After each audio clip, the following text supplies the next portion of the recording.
And we're live. Thank you all so much for joining us today. Wow, I can't even remember the last time I did a live stream with a guest. I think, James, you might be you may have broken like a dry streak here I've had of guests on the channel. So I'm super honored to have you. James is from InvestAnswers. He has a YouTube channel that is, I believe, 450,000 subscribers, right around that area, right? Something like that. Yeah. Pretty sizable, but it's been very stagnant because I actually pay for a service to keep scammers out all the time. So awesome. It's been flat for probably 6 to 8 months. But okay, but that's okay too. I mean, it's one of those things where James has a channel here, offers great insight into investing. Somebody who covers Tesla quite extensively and other innovative companies as well. But James is somebody that I actually got hooked up with through Twitter. I was on his channel, I believe, a couple of weeks ago, James. If it wasn't last week, the week before. The live section. Hit the live button on videos. Yeah, and that'll be us somewhere. Down a little lower. Down a little bit more. There we are on the right. Heavily disruption. That. I love it. And I love how you made it black and white too. You're making me look all classy on the thumbnail. I wouldn't consider myself a classy person, but I really appreciate you for making the time, man. James, you're somebody that I really enjoyed our conversation. Truly, it was almost 2 hours, and that you described it as two friends getting together and having a beer, and that's exactly how it felt. So I'm honored that you came on my channel. Maybe for my crew that might not be familiar with your work, give us an introduction, and we'll see where the conversation goes. Yeah. The history behind the channel, because it just started about 2 years ago, was I know you're about a year into it yourself. I retired kind of a few months after COVID, decided, screw this, and kind of downsized. And I made a video to try bring my network into a certain asymmetric asset, not unlike Tesla. And I posted a video on YouTube and it went viral, and the rest is history. So I felt there was a hunger for people to kind of educate and show them the way, because if you are, on a fixed salary with a fixed income with a lot of expenses, it's very hard for people to find their way out. And that's why I kind of put this together. And I'm by no means perfect, but I've been able to build and rebuild a few times and make great things happen. So I believe I've got some things to share with audiences. I'm also very analytical. I've got an MBA in finance from Wharton Business School. I've worked in financial services for a very long time, and I love models. And that's what brought me to your channel, is kind of, you're a math guy and a model guy. And I was like, wow, it's like we got separated at birth somehow. Anyway, the rest is history. So that's it. Here we are. Awesome, man. I appreciate you. Yeah, thank you for that intro. Yeah, man. I really, the thing that I was very impressed by is when I was on your channel. It seems like you're somebody who, if we start with the Tesla topic, because I know that's probably part of the reason why folks are watching this from my end, and I'm sure from your end as well. But you're somebody who seems to really understand Tesla's long-term implications from not just the car business, but from a bunch of different angles as well. What are the things that you're really studying today? Like, if there's something that you're really, and I'm sure there's like 1,000 of them, right? Like, we were literally just talking before we went live. Like, you could focus on the supercharger or whatever. But what are the things that are really, let's say, tickling your brain right now as it pertains to Tesla, and how are you thinking about its long-term potentials? We'll start there and see where it goes. Well, it's funny. I got lucky a few times in the 90s by doing heavy due diligence up front in things that I believed were the future. Like way back in the day, obviously in the 90s, we all know what happened. It was the beginning of the revolution, and then things like search came about and a lot of other things. But when I discovered Tesla, it was 2017 approximately. It's actually coincidentally the same year I bought my first Bitcoin. So it was the same year I bought my first Tesla. And 2017 was a good year. Yeah, it was good, but it was hard to understand. And the beauty I had of looking at Tesla was I was tracking Elon Musk during his entire life. And I always try and find, who is the smartest guy on the planet, who are the top developers on the planet, etc., and follow what they do. And that was a trick I saw, again, back in the 90s. Follow the smart people, follow the smart money, etc. When I start digging into I knew what he had achieved in the past, but when I started digging into what he's doing with Tesla, and there was a very bumpy time in 2017, 2018, 2019, he even said this himself this morning, that he wasn't sure it was going to make it. But if he did pull it off, there's no better person to do that. And I was also a little bit scarred by a situation. I lived in a neighborhood where a mother was taking her baby in a baby seat in the back of a car to school, and she was in a garage. And this happened in California. Nobody got hurt or died, so don't be too afraid. But what made me amazed by electric vehicles was she actually ran into the house because she forgot her purse or something. When she was in the house, the phone rang. She answered the phone and forgot, but the car was running in the garage with the door closed. Like literally, if she wasn't out of there in 3 minutes or 4 minutes, it could have ended very badly. So, she lived across the road, heard the story, and I was like, wow, this is scary. And then when you see how much, gas vehicles, I used to drive an M6 BMW, how much they spit out, how much they burn, it just became very crazy. And then it was 2019, over 4 years ago, 4.5 years ago, I bought my first Tesla, it was a Tesla X, and it was mind blown. Like I bought it. And then when I get into the car and I started understanding, wow, they have unthunk the car, as I say, because it's probably not even proper English, but everything was different. No handbrake was the first big moment, and everything just happened automatically. I said, this is incredible. Within a week of buying that car, I bought a truckload of call options. That's it. So the idea, I think, is, identify huge disruption early. I always say get in early, get in hard. And that's been my focus in my entire life. And that's why I want to share things I see. But when again, it's a long-winded answer to your question, but when you look at Tesla, I mean, it has so much technology, so many moats, so many products. The world is so ripe for disruption. And at the same time, you got four S curves colliding at the same time. So it's just, it is just, I always say the future is bright and it's an exciting time to be alive. I'm sure you see all the same things. I do. Yeah, I do. It's been fascinating to watch how the Tesla story has sort of evolved over time. Back in, if I think back to 2017, I mean, really the thing that was a primary focus for the story was the electric car business. And then there was some noise around self-driving because Tesla would have just released their autopilot suite like a year before or 2 years before around that time. So really it was thought of as electric car maker, right? A nice car, niche-y, Californians are going to love it. It's going to be this cool thing. And now you fast forward to 6 years, 7 years, still the same company. But then you have the electric car, you have the battery storage, you have full self-driving, you have the bot. You talked about right before we went live, the supercharger network news about how, again, they're saying they're going to open it. They've said this before, so hopefully they do it this time. You got insurance. So there's all these multifaceted things that are happening that are part of those S curves that you described. And what goes through my mind is, if I'm thinking about it from an investing perspective, I wonder how much, when will those things be recognized by the broader market for the potential that they have? Like a thing like energy, as an example, right? If I'm going to riff on energy for a little bit, energy, the battery business is going to be. It's going to be able to scale off of the electric vehicles back, meaning that they're going to be using the same materials, right? They're going to be using the batteries to ramp the car.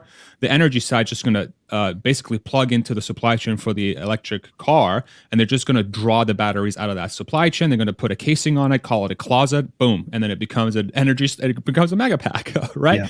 And it doesn't seem like anybody has recognized that at all, and it seems like it really is a huge potential for the business long term. How do you think about that side of the business?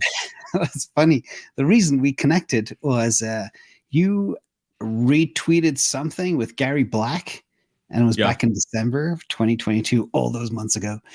And I said, I responded to both of you, and I said, Gary, you're missing a huge opportunity here. You don't have Megapack in your numbers. And I kicked him a Google Doc. God knows if he saw it or not with my projections, but that's how we got connected. But and Gary is one of the shrewd ones. But then, you turn on things like CNBC and you listen to the analysts on TV, and sometimes I just want to cry. Like they're just they're so There's no kind word for it, but they're leading people down a dark path and astray. There was two guys on talking about Tesla and shorting Bitcoin, and you got brilliant people like Bill Miller that I've known of for nearly 30 years. And him and his son get together, let's short Tesla at 106. It's like, oh, and I tweeted immediately. I said, somebody please check on Bill Miller. He's just going down the wrong path.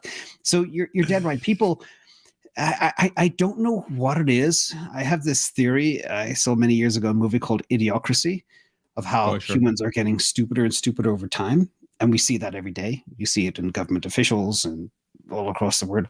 But, traditional Wall Street analysts now, they're stuck in this either echo chamber or inability to look outside the box or really understand what disruption is. And that, I think, is the blind spot that these analysts have. They can't wrap their heads around disruption and asymmetric bets. And so many people, the top analysts, will call Tesla a car company. And when the stuff we're going to talk about today, you'll see it is clearly not a car company. So again, it's strange. It is interesting because I remember you and I were talking about this too. I think at your podcast, like why is it so hard for Wall Street, like the Wall Street types, to try to jump on this, say, what seems like a potentially obvious outcome? If say, as long as we're correct, like let's nobody assume that we're correct. Do your own diligence. This is obviously not financial advice. This is just two Tesla bulls talking about Tesla. So of course you're gonna get favorable language. So please make sure you do your own research. Use that as a data point, and that's it, right? But it does seem like it's if Tesla has a track record of success and they have this supply chain built out already for the electric vehicle, let's say the energy part of it should be easy enough to build, and there's nobody else doing it. And I do wonder if Wall Street's hesitancy to really, it's almost like the Tesla story played out already, right? Like the Tesla story went from 2012, it's not going to exist, to 2023, which is not just the largest pure EV car company in the world, but it's also one that has incredible ambitions into the future, and it's been recognized by the market. So this story has already played out in the short term.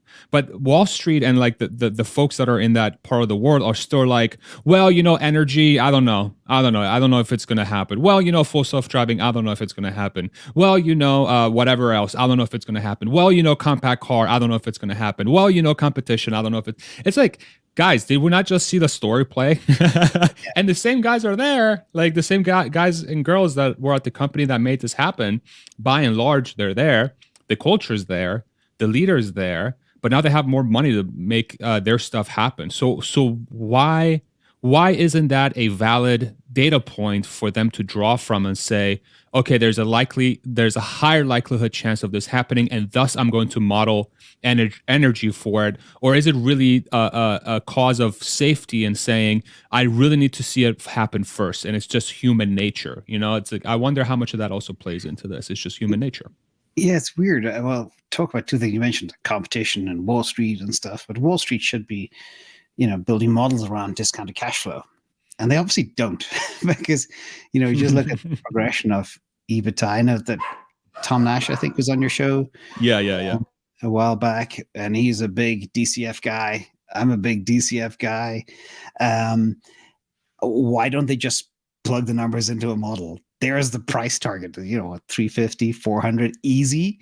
But they don't get it. And people continue to doubt Elon Musk. And he's got the most brilliant track record of, creating new ideas since Albert Einstein, in my opinion, or even the original Mr. Tesla. So it is just very, very strange. But when you talk about the competition as well, I think the competition have a kind of a different problem. One is they don't really control what they do or see what they do, because it's always been about taking take an analog being a bank, running systems off of a COBOL platform that are 50 years old. It's all about patching the existing system over 50 years. You got this big mess, and that's kind of like what a traditional car company is. It's a huge mess. They can't step away and analyze the problem. And the other thing that I learned a long time ago, probably 30, 35 years ago, was how to solve a problem. It's kind of my Neanderthal way of describing first principles. Is I always imagine myself as an alien in a satellite above the Earth, looking down at what humans are doing or what the problem looks like. And how Mm. would I solve that problem without any legacy thinking or baggage? And I think that's what the car industry fails to do. And that's why they're so stuck in their ways. Yeah. And what's curious too, I think there was and I don't know if producer wife can find this, but there was a comment from Jim Farley, the Ford CEO, that sort of like kind of loosely talked along these lines. And this is a person that's in the sort of legacy business. I think he said today or yesterday that the EV industry really needs to figure out how to cut cost of EVs for them to actually be affordable so they can make money on it. And I feel like that's sort of loosely related to what you just talked about, because here's an individual that's closely tied into that, but it's actually, give Jim Farley a ton of credit. He's trying to step outside and be like, yo, like, if we don't do this, it's going to be an issue because that's where we're going.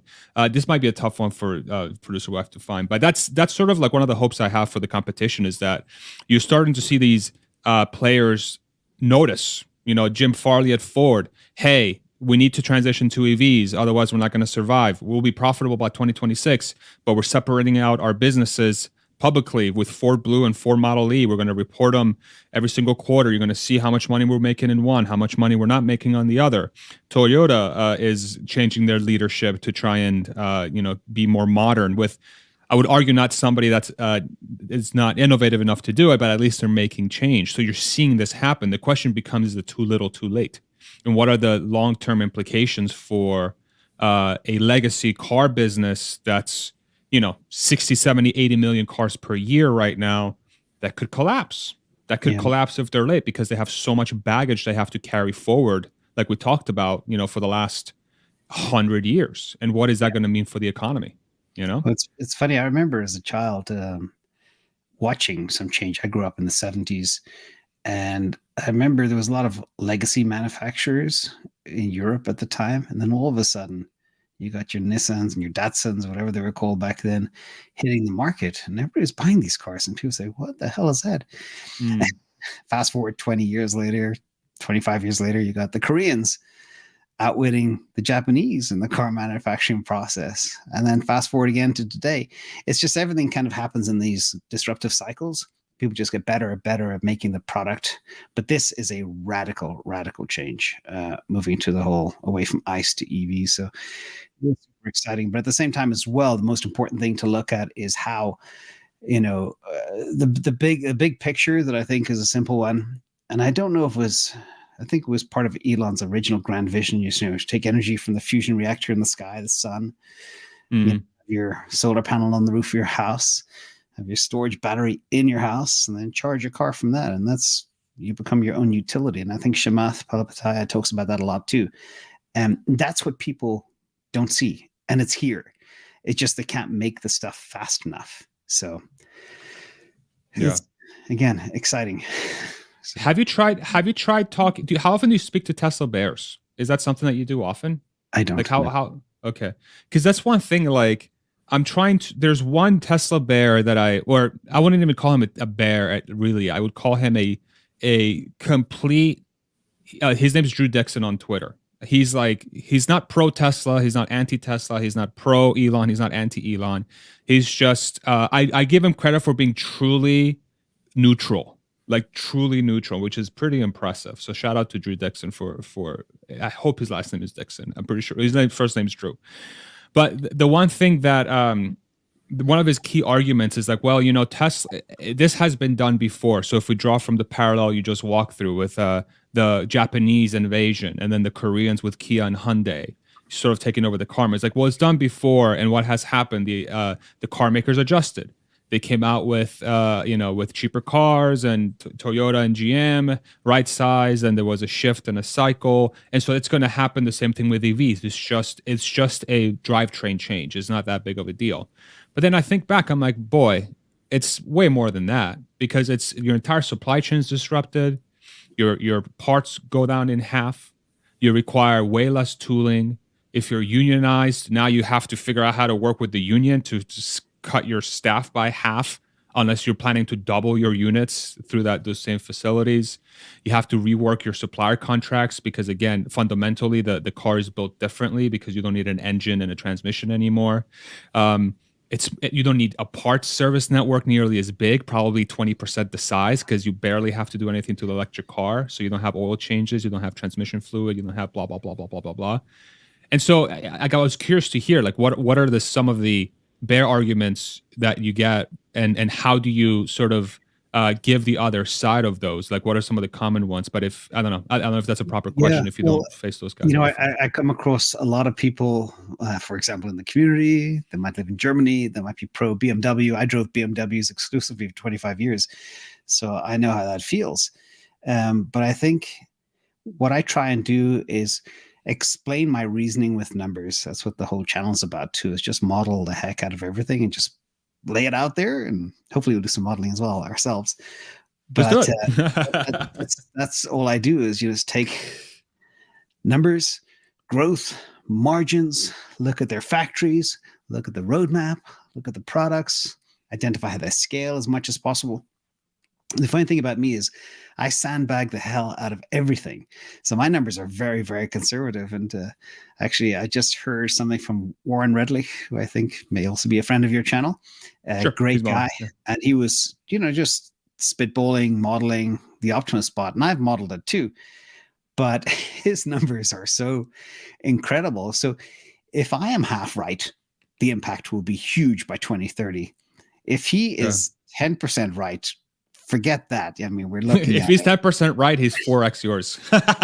Exactly. It's like we're talking about a $50,000 Tesla stock, like literally just on bot alone. So it's just wild.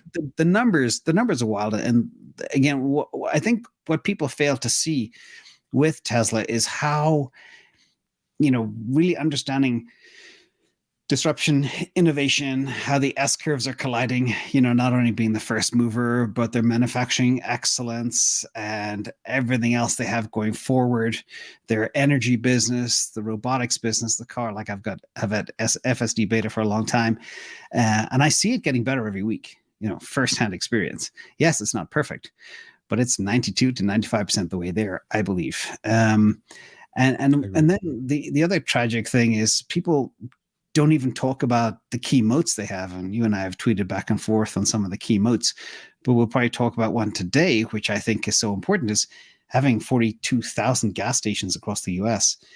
That's something people don't even talk about or think about. Yeah. 42,000 Exxon stations. Think about that, ladies and gentlemen. It is mind-blowing how they were able to scale this and build this, and at the same time fund the development of the best-selling car on earth, Model Y 2023. So this is stuff that it would take a 6-year-old child with a pencil and paper to say, yeah, this is special, this is different. Again, our Wall Street analysts don't see it, and that's one example. So it's quite bizarre. Can we riff on that a little bit, the supercharger thing? Because that's one, and then we can also get on the modeling too. I don't know. Did you model supercharger? Is that one of your models? Oh no, actually, that's not. Okay. And I've started modeling a bit of their insurance business too. But I spent a lot of time modeling the Megapack business, the Optimus business, the car business, of course. And I also look very carefully at the competition. Is there a chance for competition to come and catch up? And the answer is no. BYD might be able to make copies of Tesla, but they will not be a Tesla, and they'll never be able to do it as effectively or efficiently as Tesla can do it. That's just my take. Gotcha. Yeah. So on the supercharger, and then we'll start with the models, because I know this is something that you've spent a lot of time on. I want to make sure the viewers see the work you've done. So there was news. Producer wife, if you can find this, it should be right on Twitter. If you search for the Tesla charging account, that they just announced today that they'll be soon opening up the supercharger network for other electric vehicle car manufacturers in the United States. There's been rumors going around this happening ever since Elon and the Tesla team met with Biden administration a few weeks ago. It's probably partly due to the IRA kicking in, and they're trying to really incentivize. It's becoming a big part of the rhetoric that the Biden administration is pushing, which is electric car adoption. So this is a Tesla charging account on Twitter. select Tesla superchargers across the U.S. will soon be open to all EVs. This was published at 4:07 a.m. this morning. Um, uh, wow, person working there is up really early. Good for them. But yeah, so the idea here, I'll kind of tell you where my head is at with this, because it might be. I agree with you that it's super underrated, and I think it's super underrated for a different reason than charging. So I would agree that the one of the key components to this day, like one of the most clutch moves that Tesla did back in the day in 2013, I believe, is when they unveiled the supercharger network, because they knew long term the freedom to travel in the United States was huge. People in America love being able to drive anywhere they want, and they don't want to think about it. And having this fully integrated, vertically integrated charging network that just works with your car. To this day, when people ask me, well, you have to plan your charging routes, right? I'm like, no, I just type in my destination and I show them on the map. So like, say I live in Austin, Texas. I want to go to New York City. I just type New York City and it takes 10 seconds and then it tells me what charger to stop at and for how long. And they're always like, wow, I didn't even know it could do that. That's insane. I thought I had to plan it. I'm like, no. It's like, does it itself. So that in itself is huge. It's But ginormous. Go ahead. It'll also tell you how many stalls are free. Exactly. And what's at the stalls? Do you get Wi-Fi? Do you get bathrooms? Yeah. Exactly. Like what kind of power you get? Exactly. So there's all this information. So it's phenomenal. So that's one thing it has, and I don't know. I can't remember if Electrify America offers this for non-Teslas, where you get that kind of information. But maybe they do, maybe they don't. But at least you have a lot of additional information. But then the other thing that it does is that it acts as a dealership network for Tesla. It acts as a place for people to shop for Teslas without even knowing they're shopping for Tesla. And so the reason why it does this is like this. So you're a Ford Mustang Mach-E owner, and the Tesla Supercharger network has been opened. And now you know that you can visit a Tesla Supercharger, which there are a lot more of and are a lot more reliable than the Electrify American network. This is our factual, this is objective information.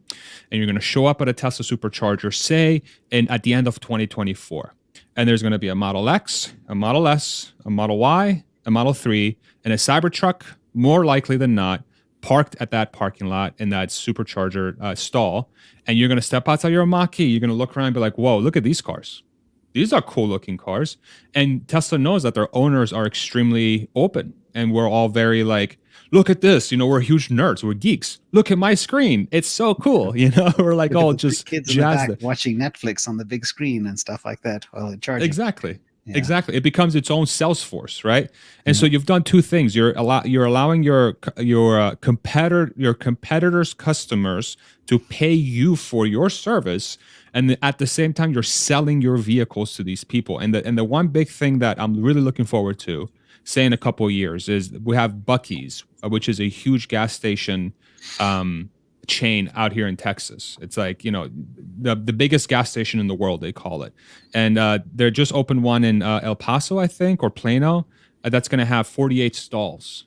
Imagine that thing in about 2 years when it's like half of them are Cybertrucks, and you have all these F-150 and F-250 owners gassing up, and then they're surrounded by Cybertrucks. You don't think that's going to send a message?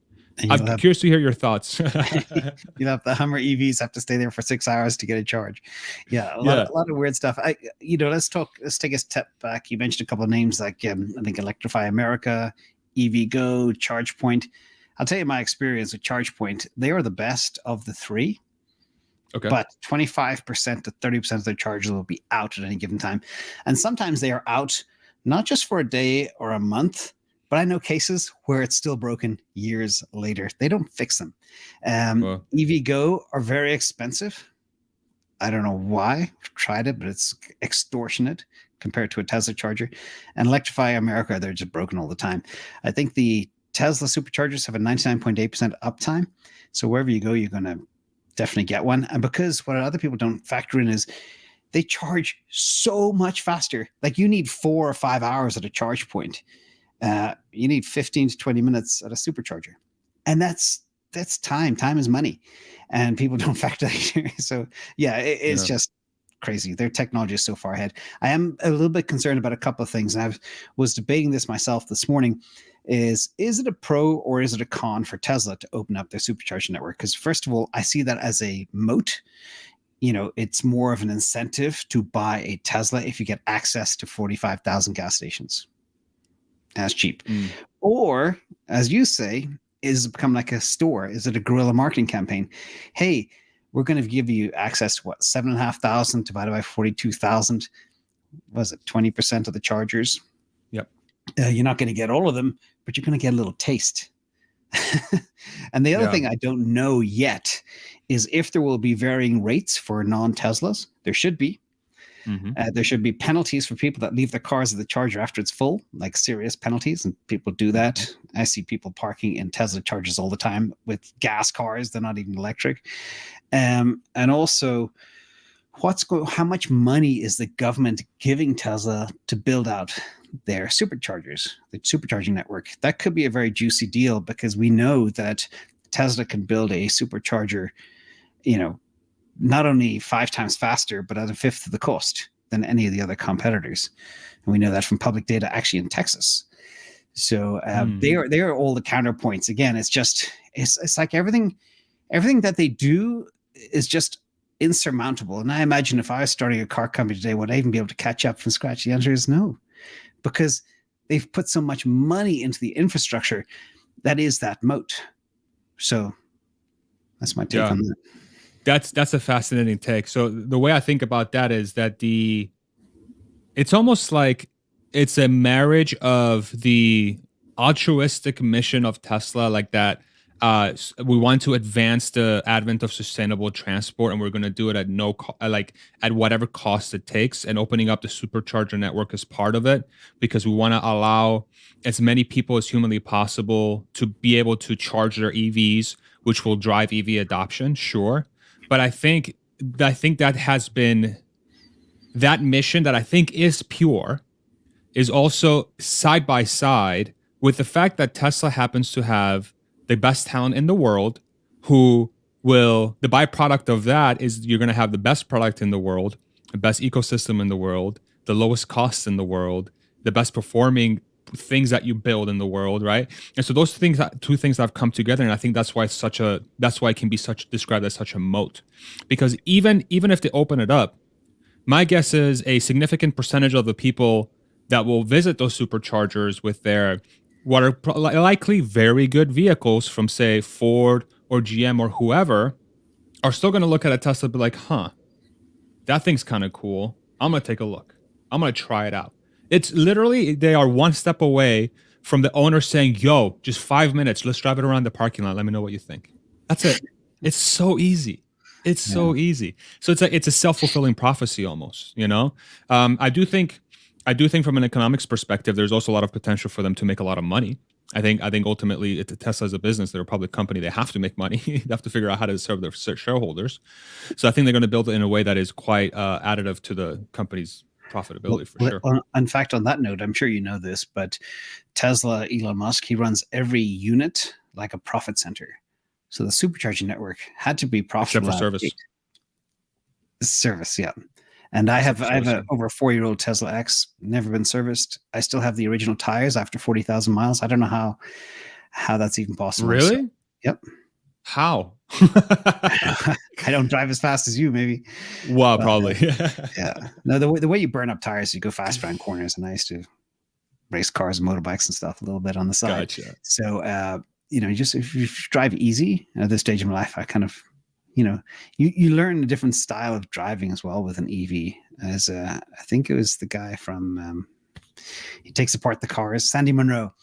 Sure. He describes driving with one foot, like literally.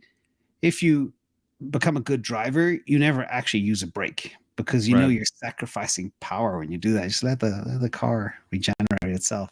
So everything changes over time. Yeah, it does. Let's get into some models. Yeah, you want to show us some numbers? Well, let's talk about products, maybe. Like, well, maybe before we do, there was a news release out about Tesla Vision. And I'd like your take on this. I shouldn't be asking you questions, but I will. But the new hardware 4 There's a lot of stuff Yes. floating around. 11 cameras, Let me two bring this new up. side-facing cameras, one front bumper, two in the windshield, and high-def radar. That means rain and snow, correct? It Or not? should, yeah, it I'm should. Let not me go sure. ahead and let me share this thread with producer wife so she can bring it up for us as we talk through it. Yeah, for those that are following the Tesla story, there's been some breaking news in the last couple hours here, 4 hours. Looks like somebody got their hands on hardware 4, the computer at least, and some of the other pieces maybe. But there's a Twitter thread will go down it. Um, yeah, of course. Yeah, I think hardware 4 is going to be able to do any of all of those things. I still feel like they may have been able to do snow, rain, maybe light fog with just the cameras, but it is interesting how this new hardware could like allow them to really do everything, but then I have so many questions on what the implications are for all the cars that have hardware 3 and what does Yeah, that mean for autonomy, exactly. Like my you my know? car did have. Well, it's funny. They did have to change the computer in my car because it was 4.5 years old. But that's all they did. Everything else Yeah. works fine with FSD. So their backwards compatibility is mind blowing, absolutely mind It blowing. And my is. range is longer now after 4 years than it ever was in the history. And I do a 255-mile route every month, and I've never done it before without a charger, without a charge on the way. And I don't go below 20% battery power. And I did it back in January, where the temperatures were about -8 Celsius.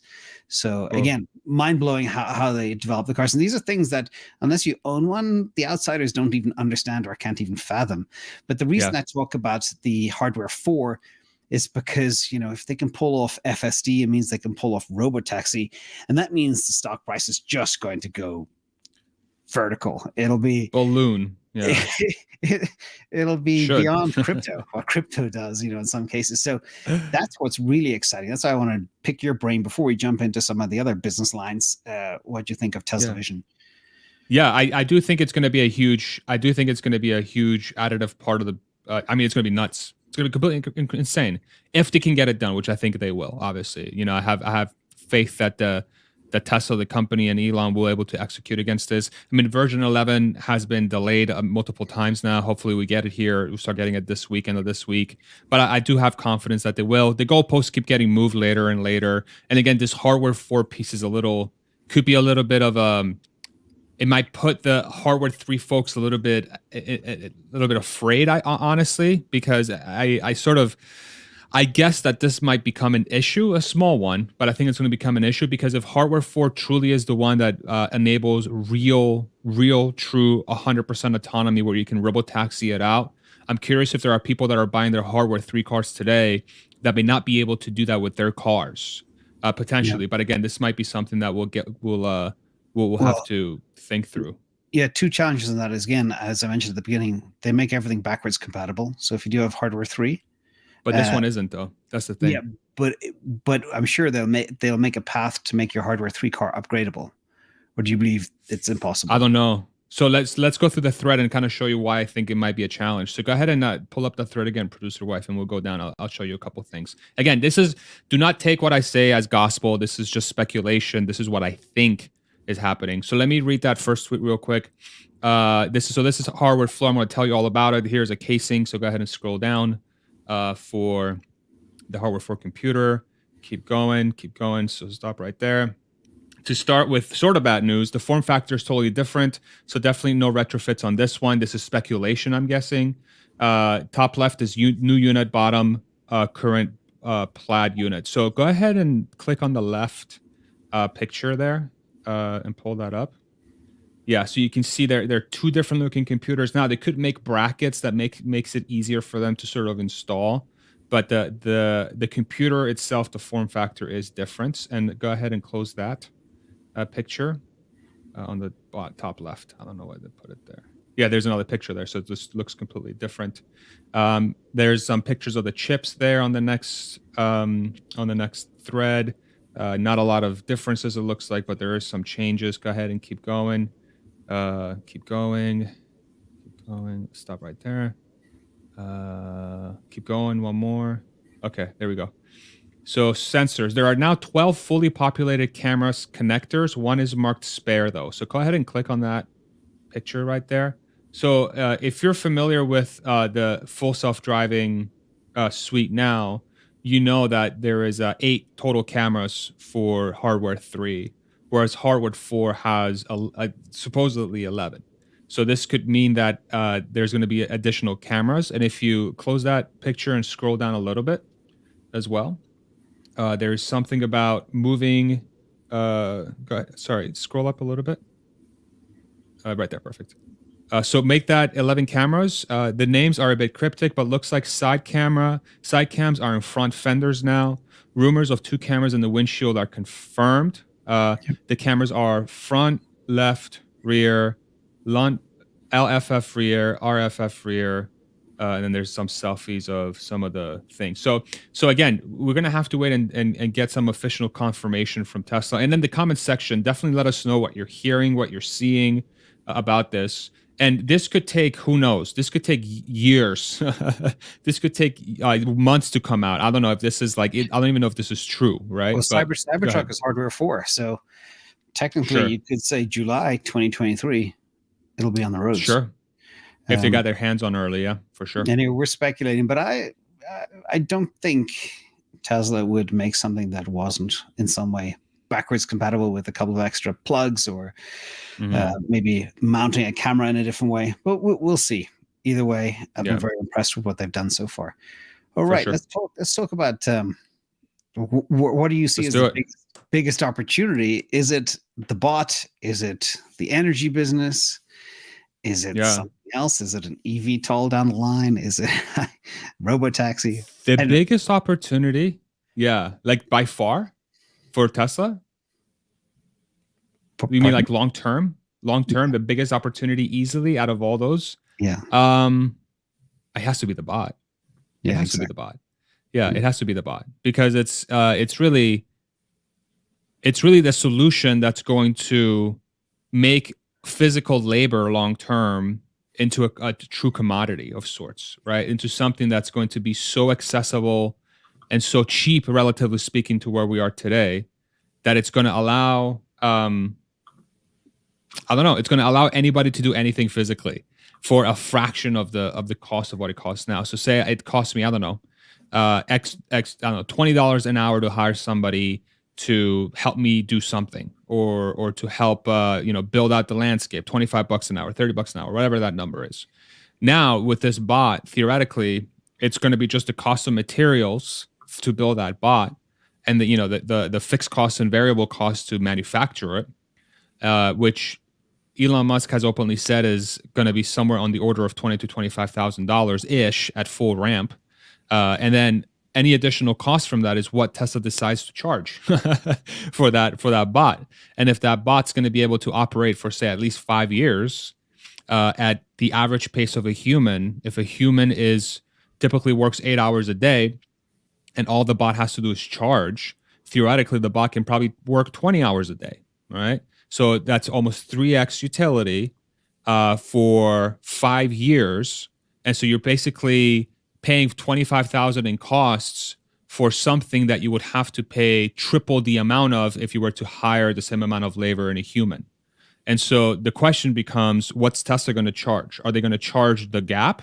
Are they going to say, we're going to pocket the difference between how much it costs for the bot versus how much you would have paid for the human labor, and we're going to charge 20% less and we'll keep the profit? Or are they going to say, in the same manner they want to advance the avenue of sustainable transport, they're going to say, we need to make labor as plentiful as possible, so we're going to do cost plus. We're going to go cost of the bot plus 25%. Regardless of what happens, this thing is going to be adopted at such a scale that it's going to completely transform what it means to have physical labor, in the real world. So, but one model is going to have it at insane valuations if they decide to just go off of supply and demand of labor, and then the other one's going to have it at a much lower valuation, but it's still a 10, 20, 30, 40 trillion dollar valuation, because it's going to be in such high demand by the entire global population. Because who wouldn't want to have extremely cheap labor handy? That's how I think about it. It's Ex- insane. Yeah, the number of applications, etc., are crazy. But there was a little bit of an aha moment. Let me see. Can I share my screen? Yeah. So if you do present Yeah. on the bottom, yeah. Okay, let me just And then pick your screen, pick your window, and then out producer wife will bring it in up. a second. Yeah. There we are. And then if you're in the comments section, let us know how you're enjoying this content. Make sure you go check out James's channel, Invest Answers, like, subscribe, YouTube stuff. I'm not the best YouTuber, but I think I have to say this stuff.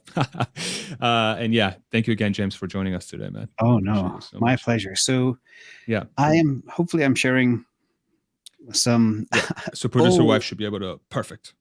Yeah.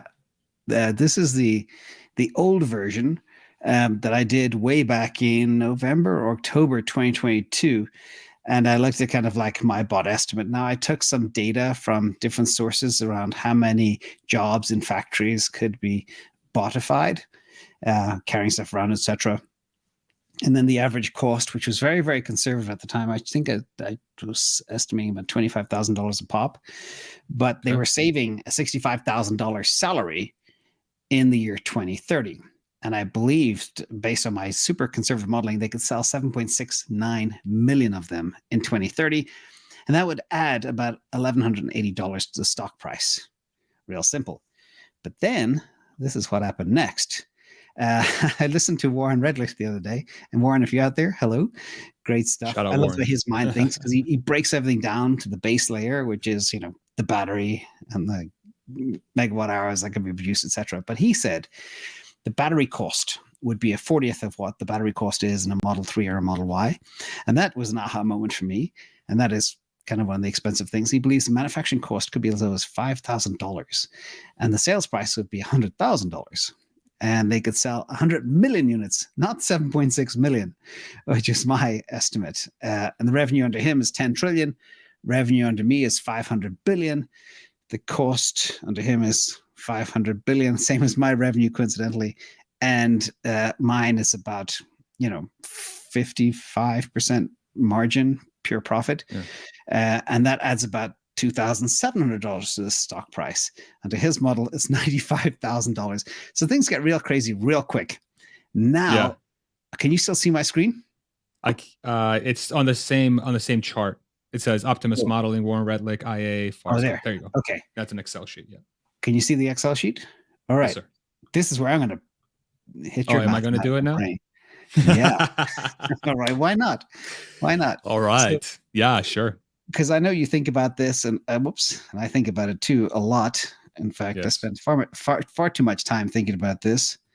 And let's plug in some numbers. So, what do you believe the manufacturing cost would be of the bot? Yeah. So, this is 2030, or this is like long term. This is 2030. It's going to take them a long time to get this thing ready and tested. Warren thinks 100,000 by 2030. Good for him. Yeah. Well, he thinks, he didn't even say a year. It could be a lot before that. But I like to, we're not far away from 2030, like 7-8 years. So I'm gonna say. So let's see. So realistically speaking, I'm gonna think out loud how I'm gonna try to model this. I don't think the first bots realistically are gonna be sold at the earliest in 2025. The first one, okay. And the amount of material to build a bot, it's gonna be probably, call it a fourth, probably less. Probably between a fourth and a tenth of the material, like the raw materials that would be needed to build a car, as an example. So that's how I think about it. Cool. Yeah. So if that's the case, then the raw material costs of the bot will be somewhere between those two things. Now, the thing that has to be worked on for the next 6-7 years is the manufacturing process. Is how do we scale this bot up, right? So a lot of the investments are going to be in the machinery, the tooling, the sourcing, the supply chain.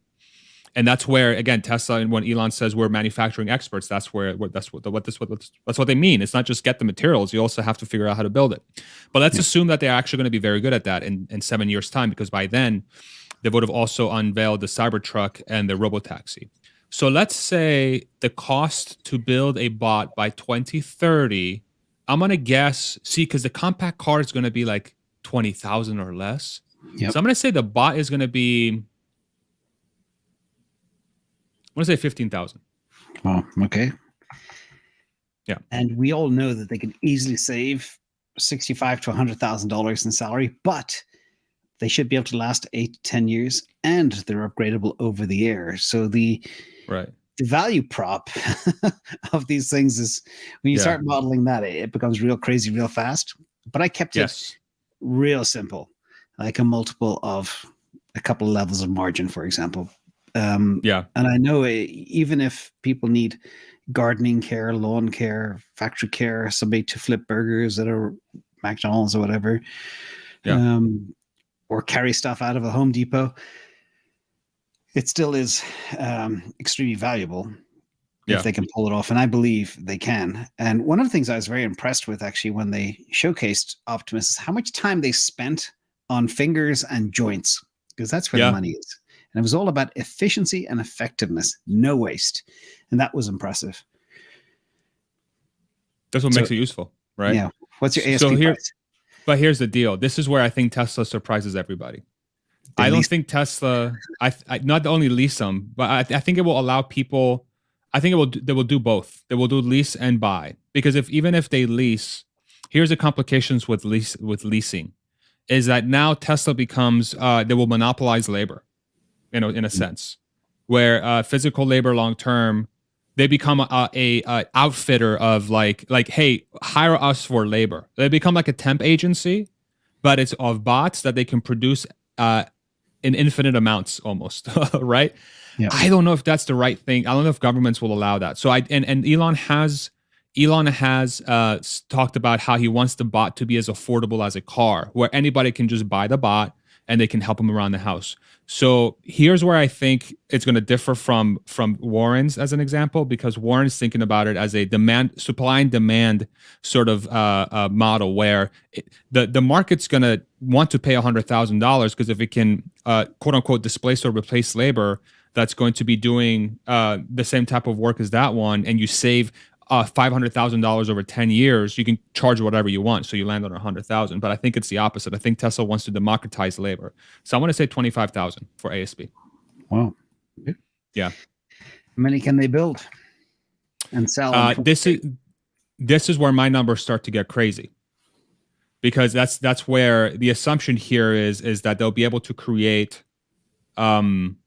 bots at a multiple of the compact car, because it's going to require less materials. It's probably going to be more complex, but you think about the form factor of a bot versus a car. A compact car is going to be probably 10 times the size of a bot, probably more, like from a volume perspective.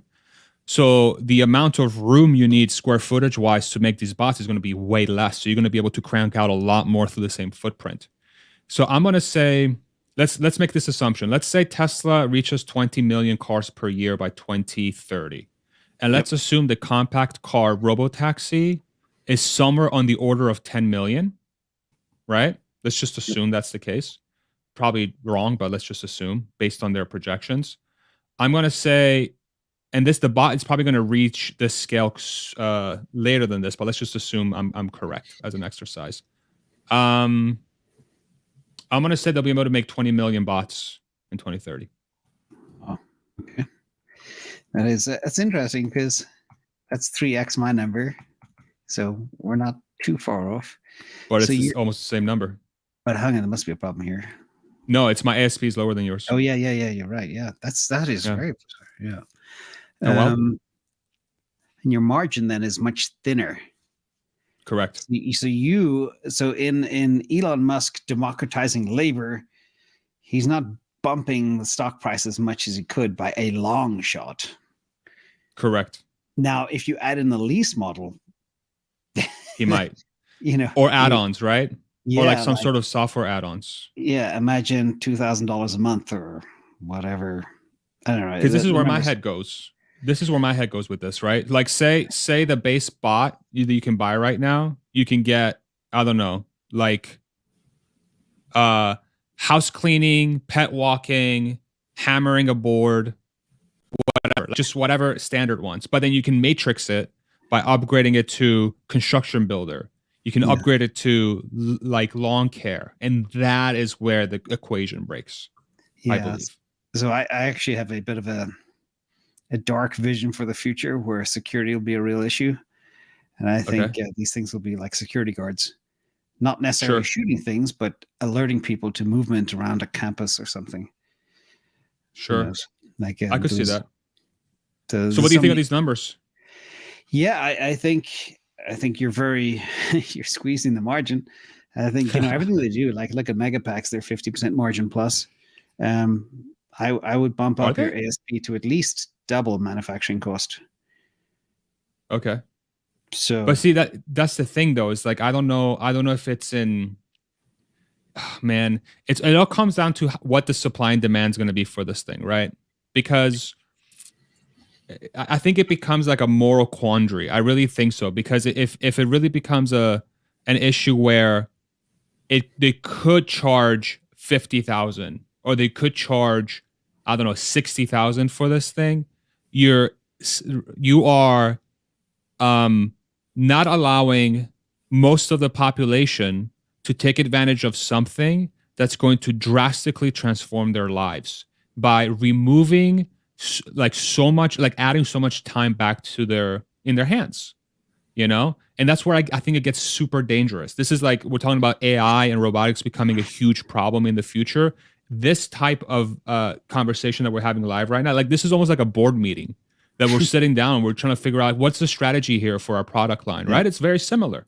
But like that's yeah, like, what do we want to do? Do we want to allow supply and demand forces to dictate how much we should make on the bot? Or do we want to ensure that the future of humanity is as good as possible? Because my fear is if this thing's priced at 100,000, say with Warren's model, if that's his number, then you're just basically, I don't think you're allowing the masses to enter into something that could be transformative, which will open up their time to make really cool stuff. yeah. That's how I think There's about it. another aspect to this as well. Because we know money printing is going to continue. Fiat will debase at least 14% per year. That lops off at least 40% of the present value of this price. So your 25,000 in the year 2030 is Yeah, actually $20-$30. is maximum 15,000 today, and that's chump change. And also salaries will be elevated as we go into the future as well. So, Right. interesting one to think about. We need to have Weird. that board meeting with Elon, but it's a fascinating topic as we Yeah. go forward. And other things, let me see. I have a couple of other things here too. By the way, this is so fun. Yeah. So this is the. Thank you for running the show. No, You no, did a much better job than I am. no. Because I I love it. I love the way your mind works, and I know you think about this like I do, but we're approaching it so differently between Sure. the three of us. So what do you think though? But let me ask you this. What do you think? Like, how do you think about that? Like, where would you land in this equation? Oh, my numbers are there. What I did was I took the math behind my model is, let me see if I even have it here. Maybe not. Yeah, you had it at 30, what, a 65 and 35 or something like that, but 25. how I backed into it was I looked at only US market. I looked at only factory jobs, and I assumed 10% of those could be done by a robot. Only 10%. So extremely conservative numbers. And that's how I got to that. And then I layered in on top of to get to the 7.6 million, things like somebody making a latte, flipping a burger, etc., some security, maybe some lawn mowing. And that's how I got to the 7.6 million units. Because, if we do assume some of the other crazy numbers from Warren, for example, 100 million, most of them being in places like in Western countries, that means nearly every household could have a bot when you think about it. And that's a lot of penetration, in my opinion. So but it will happen at some point. I do think, I think the 100 million will happen, just probably not by 2030, but maybe by 2040. Yeah. And if if they stamp them out and they have all the ability to make kind of what is FSD hardware 4, or it could be hardware 10 by that stage. Because one of the other amazing things that people don't realize is everything that Tesla builds, they make sure it can be repurposed. Like I think 80% of the components across all the cars are common. Is that the number? That's probably high. Across all cars, no, across all cars is probably less, but Model 3 and Y probably share 50 to 70%. Okay. Something like that. But if you take, for example, the Tesla Semi with the plaid motor, it's the same motor. Sure. Yeah. So, so I imagine when they put together, the end state for FSD software, it'll be on Optimus as well. Sure. And of course, many platforms will be able to stamp these things out fast. So, yeah, interesting times ahead. So, where would you like to go next? What? So I know we talked about energy. We talked about the car business as well. So we kind of saw. Did your previous one have the car? You had like a slide where you were showing the car as well at the top. Yeah, I've got car model growth and car business. Okay. Yeah, this is kind of like a summary of everything. Can you see? Is this there one specific one? Let me see. Let's throw it up there. This is kind of rolling up mega packs. We can dig into that too. The bot business, sure, and the cars. My projection is for 20.93 million by 2030, and of course, they'll add. So packs, you're still at a fraction of the cars. Maybe we should do that. Let's look at packs. What do you have for packs? Yeah. So this is. Let me see. This is my mega pack forecast. Can you see this one? Yes, sir. Okay. All right. Here, 2023. 8,000 units, not the 10,000 they say they can scale Lathrop up to. I probably said that name wrong. Apologies. Also, the ASP is 2.1 million. I assumed 1.35 million with a 40% margin. Again, I like to not get people too excited. So I take their numbers and take 30 to 40% off, and 40% margin. Profit attribution 2023 will be worth about $43 in gain of share price, assuming a PE of 30. I think because of the EBITDA growth rates that Tesla has, it should easily be valued at a PE of 40 to 60. But again, to be conservative, 30. So once the market figures out exactly what Tesla is and they start seeing all these different product lines coming to market, they'll say, whoa, hold on a second. So that will add $43. But as you go forward, it'll add about $369. But I scaled up the Mega Pack units kind of slowly, because I am a little bit concerned about that. The gating factor is battery production. Got it. Yeah, and I think that's a reasonable take for sure. Yeah, this one to me is truly conservative. Like I would say this one's legitimately conservative. I think if I look at my models, and I'm still finalizing them all the way out to 2030, like truly in detail, I think this could be double this, in my opinion. Again, not financial advice. The only reason why I say that is I do think the growth rate will be sustained at 50% or above. I think there will definitely be limitations around battery supply for sure, 100%. But I think one of the advantages of Tesla is that they innovate and they are willing to vertically integrate a lot of these processes. And if they need the batteries, they'll freaking go out and get them. Like if the mining stuff is a shortfall, Elon has talked about how he will personally figure out how to make mining work. We don't want to, but we'll get it done. We'll get into mining. It's funny because I think about that. I think everything this guy does, he has a master plan behind it, which he doesn't divulge. Why did he set up the Boring Company?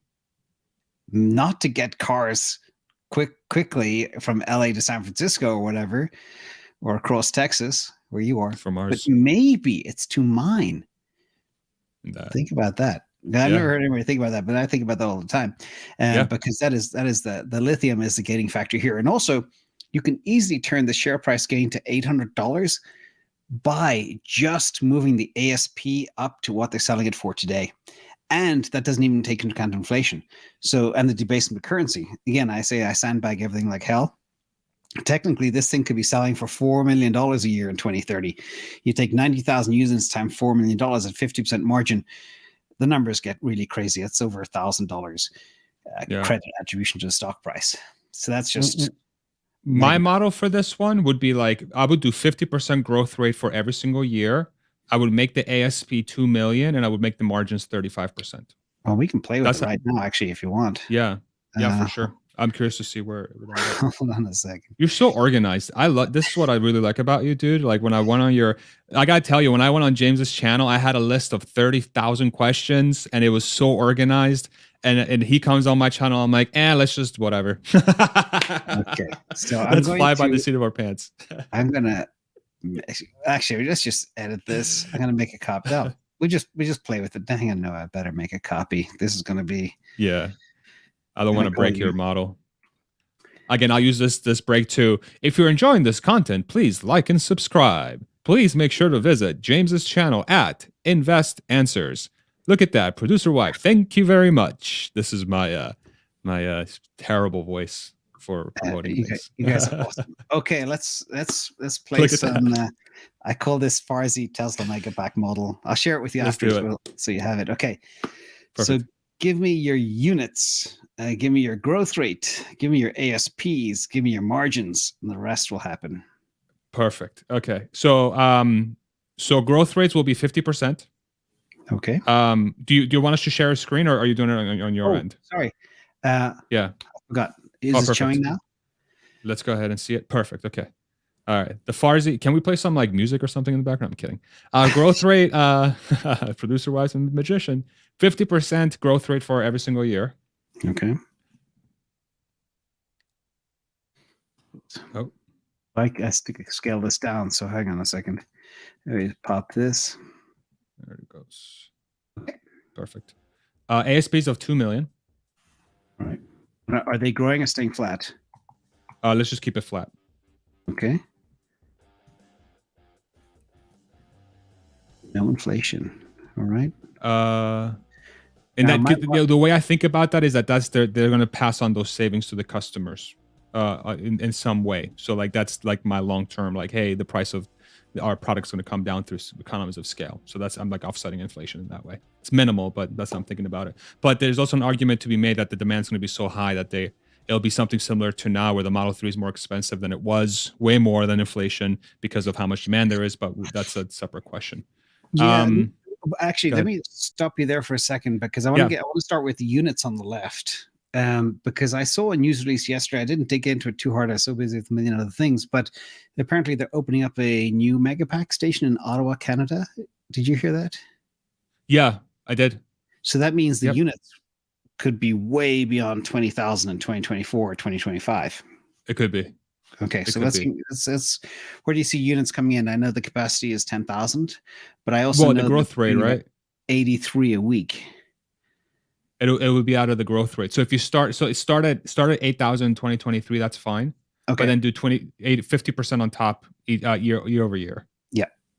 It's doing that for us. Oh, hang on. It is already? Yeah, we'll be in a second. Okay, there you go. Nice. Okay, perfect. Yeah. Margin. And then margin 30, I'm going to say 35%. Actually, but that doesn't make sense though, because the ASP is staying up. Hold on. They're doing 50 currently. They believe they can do 50 today, but I sandbagged it and took it down to 40. And as they scale, they'll be able to increase their margins. Where are you getting the 50 from? The guy, what's his name? He's the Megapack guru on Twitter. Yeah. Okay. And also the other guy who was really good. Oh, my memory for names is so bad. Yeah, I think your JP Satre and Zero Sum Game is probably who you're referencing. Yes, correct. From Twitter. Yeah.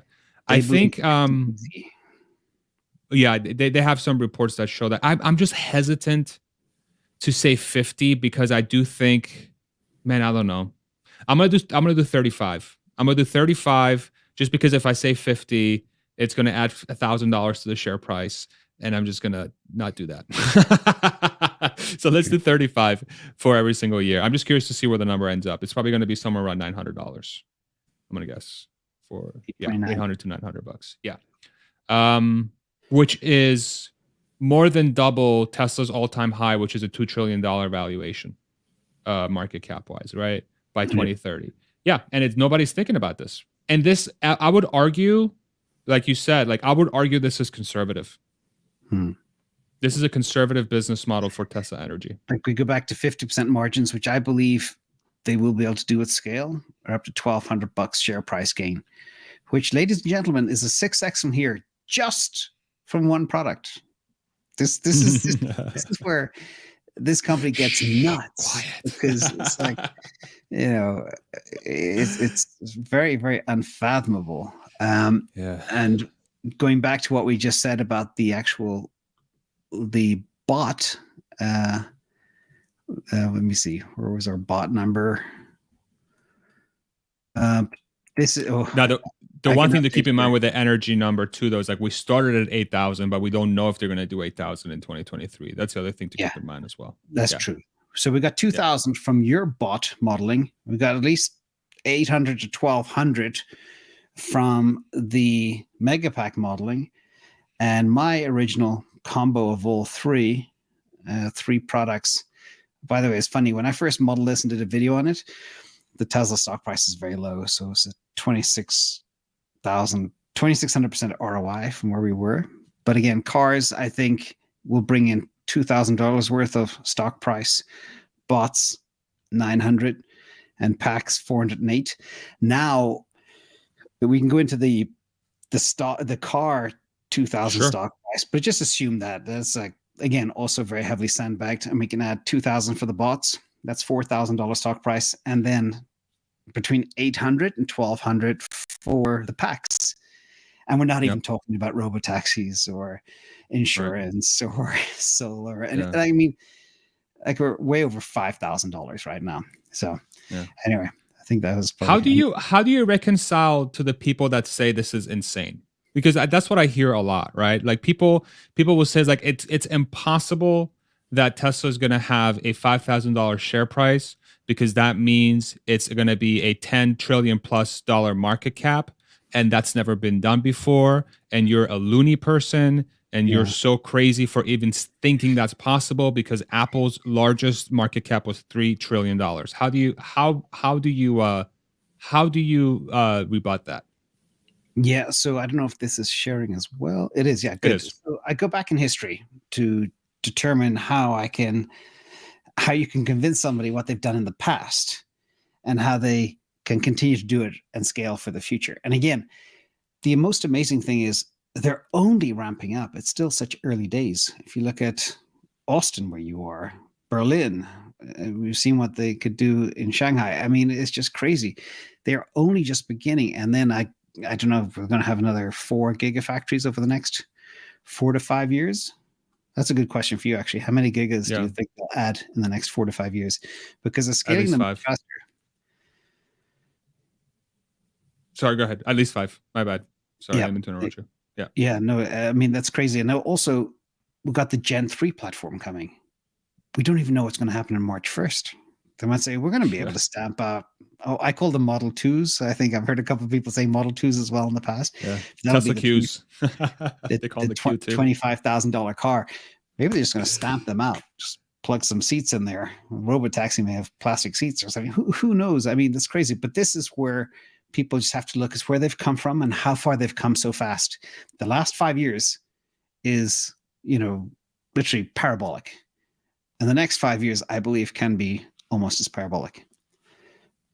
Yeah. So there's one. No, I appreciate that. There's one comparison I draw to whenever. So like the reason why I asked you that question is because I get that a lot, because I've had, I have models on my channel that outline very big numbers into the future as a thought exercise, very similar to what you've done. Like we talked about before, was like, hey, let's just talk about the potential. Let's not, let's kind of think through if this is possible and what the implications are. I'm no oracle. I have no idea if this is going to become true or not, but let's just do a thought exercise. And one of the examples I came through that I discovered was the what is it called? The East Dutch Indian Trading Company. Are you familiar with that company from back in the day? 1600s. For those that are not familiar, this company was basically the very first, I believe, public company in the world. It was based out of Holland, and they were in the business of transporting goods from one place to another. Unfortunately, during that time, one of their biggest trades was moving slaves from one place to another. If we take that first public company market cap and adjust it for inflation, all that good stuff, this company had an $8 trillion market cap back in the 1600s. And why was it so valuable? Because it was offering something that was game-changing for that time. It basically allowed trade to exist for the first time at scale ever on planet Earth. And unfortunately, I mean, for that time, it was extremely valuable. But unfortunately, it was in the business of dealing slaves, like transporting slaves from one place to another. Horrific! What a catastrophe of humanity. But that's why it was so valuable, because it was providing something that was unique. And it was very valuable for the world's growth at that time. However inhumane and terrible it was, that's why it had the valuation. So, let's separate out the horrific things that this company did, and think about some of the valuable things that a company like Tesla is doing. Is in the case of full self-driving, in the case of electrification, in the case of the bot and things like that, these are going to be game-changing, unique things that are not going to be easily replicable or scalable, especially when you have a shortage of raw materials, and when you have a company that's so vertically integrated and has married up the expertise of software and hardware into one, that's led by somebody that has had decades of experience moving as quickly as possible, who is a magnet for the best talent in the world. Why wouldn't that create a similar type of outcome versus the East Dutch Indian Trading Company? Well, the other thing that I never even thought about, because I do know that history, but there is an analog, which it doesn't take a genius to figure out what that is. And, the tragic past mapped to the new version of that would be Optimus. But anyway, skipping that, I also... My wife's message. I don't know if you saw it in the private chat. Yeah, sorry. Go ahead. They James. come from me anyway. So, oops. We do. Again, the goal of my channel, which I'm sure is yours, is to shine a light on where the world is going, so it can guide people where they can make a difference in their lives. By the way, I also modeled the Tesla Semi, which is also mind-blowing. I haven't modeled insurance yet, but this is the Tesla Semi. Let me blow this up for the audience. Again, we'll just go straight to the numbers: 2030, $900 added to stock price. They pay a larger fee for FSD and the semi value add. And again, these numbers are very, very low. Starting at 150,000 units, the price 314,000 a pop. Again, they're going to get more expensive, because this is one where you can really justify the savings across fuel savings, safety, service, all that stuff. It just becomes really crazy unto itself. And by the way, I heard they're really scaling the Nevada operation right now too. So again, you layer on the point I'm trying to make for you, the audience, which you start layering on all of these different product lines, and we haven't even talked about AGI, insurance, and who knows what else, robotaxi. Like, these are there 3 other products that could also be huge. I heard, in fact, on insurance, I heard that it is planned by, let me see, I put in some insurance numbers. Have you looked at the Tesla insurance business? I haven't, because I have a theory that it's going to be not that valuable in the future. And the reason why I think about it that way is because if and when full self-driving is operational and the safety of the vehicle is significantly better than a human, and there's rarely any accidents or even rarer deaths, what are you really insuring? You're just insuring the car. And if it's barely getting into a car accident, what's the purpose of insurance? So it's going to be so cheap that it's not really going to generate much revenue. That's how I think about it. What makes insurance fascinating is if you know how, like, you talk about, say, ICE car manufacturers being inefficient, try the insurance industry. Oh, sure. Sure. They spend, I think, 30% of every dollar distributing the product.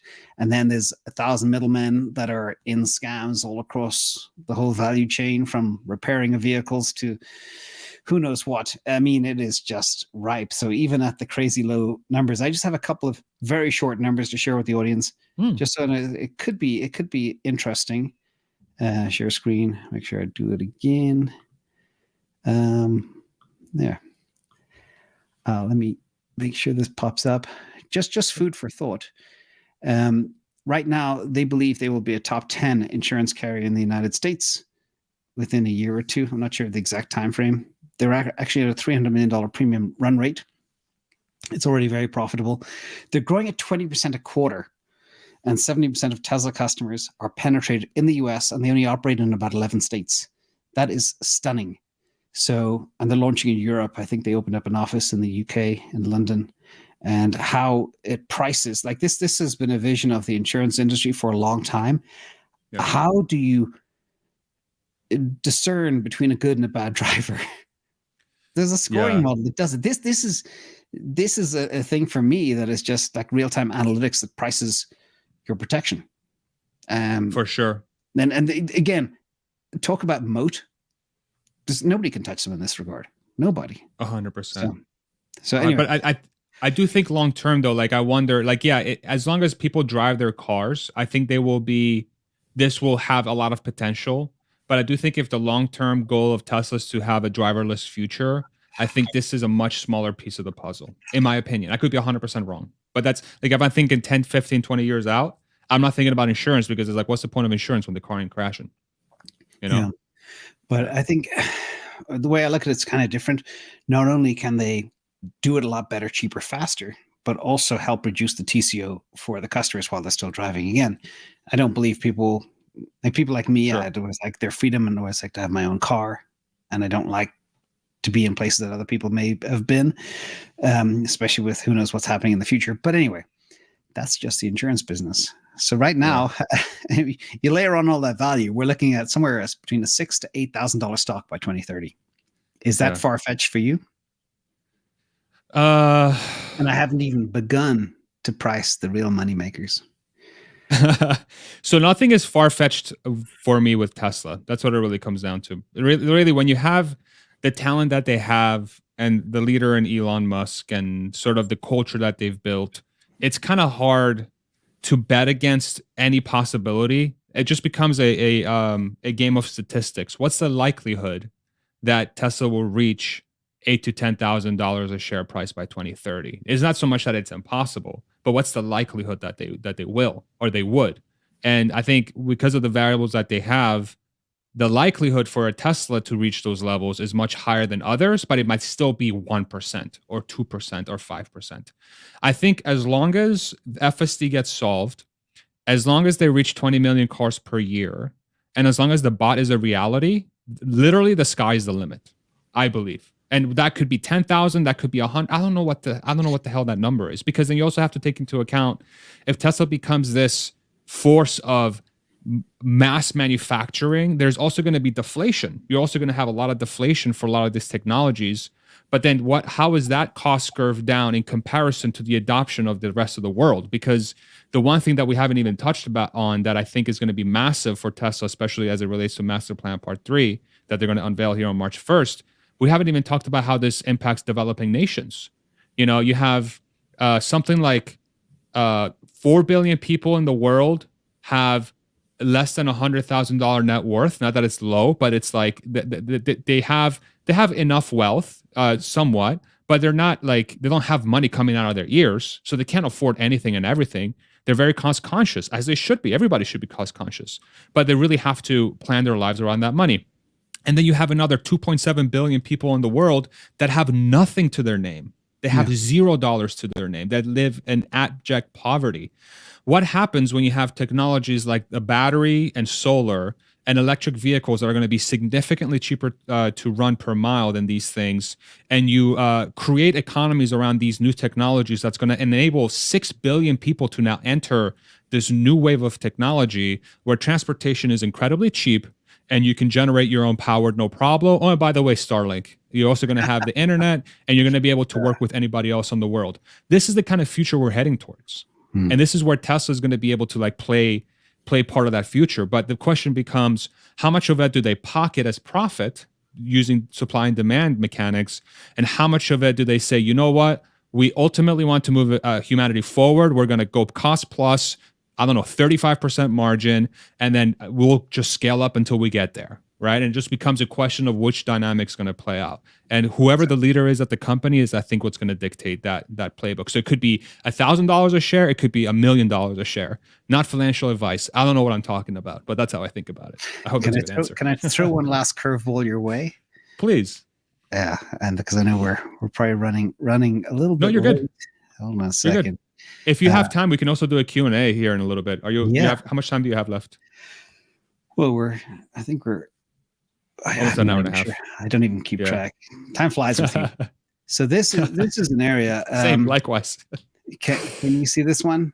Thank you, sir. producer There you go. wife. She's awesome. She's the best. So about 6 years ago, I was asked to invest in a startup that was making these things, and my stumbling block was the power per kilogram of weight to elevate one of these things. Of course, the vision was for it to be a 4-passenger vehicle without a pilot, fully automated. And this is a mind-blowing thing, because when you dig into this whole space, you can see I dig into a lot of disruption spaces, but it's actually a lot easier to automatically fly something than drive a car. It's a lot safer in the air than on the streets, because there's so many factors that you got to be aware of. So I believe in it, but then I heard Google founder was getting into the space. I was like, oh God, yeah, can't compete with him. So that was Shout out Google founder. yeah. I can't remember which one it was. Sergey?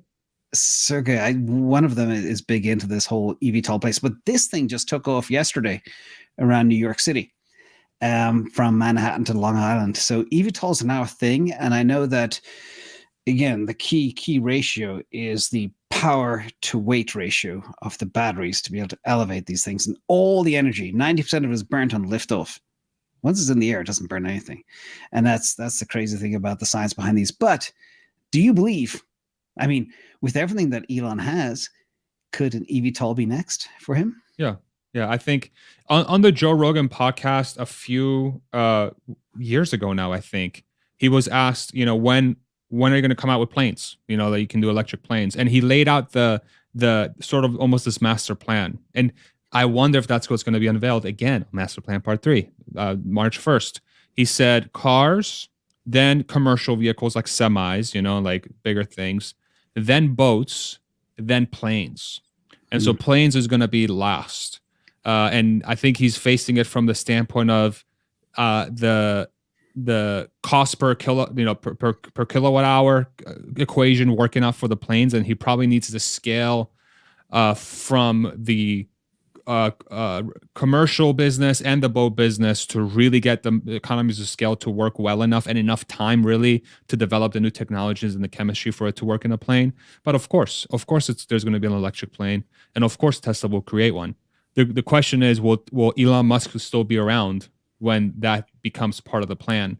And it could be that Master Plan Part 3, this could be like a somber note, but I really think this is part of it too.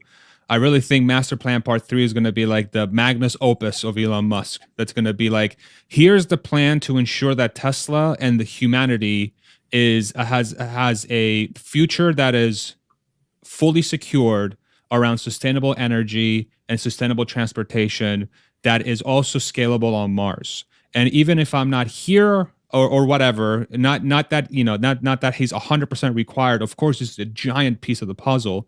But somebody will step in his shoes once his time is no longer here, whenever that is, hopefully 1,000 years from now, whenever that date is, but he's not going to be around forever. So I think this in a way could be his that master plan that says, this is what we're going to do to just finally put a bow on this whole thing.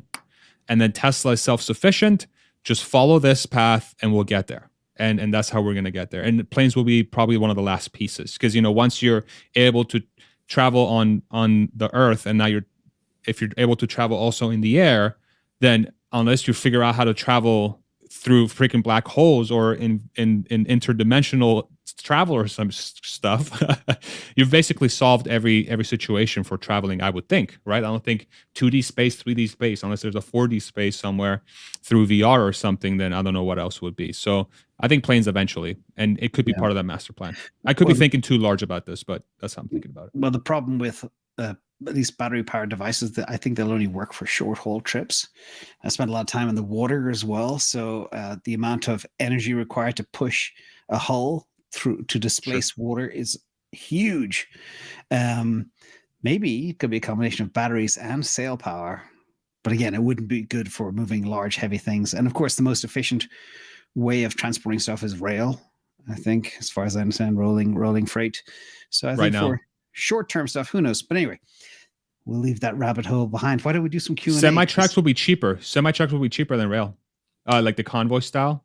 Yeah, many people have done the math, so rail would become obsolete for sure. But yeah, let's do some Q&A. Yeah, for sure.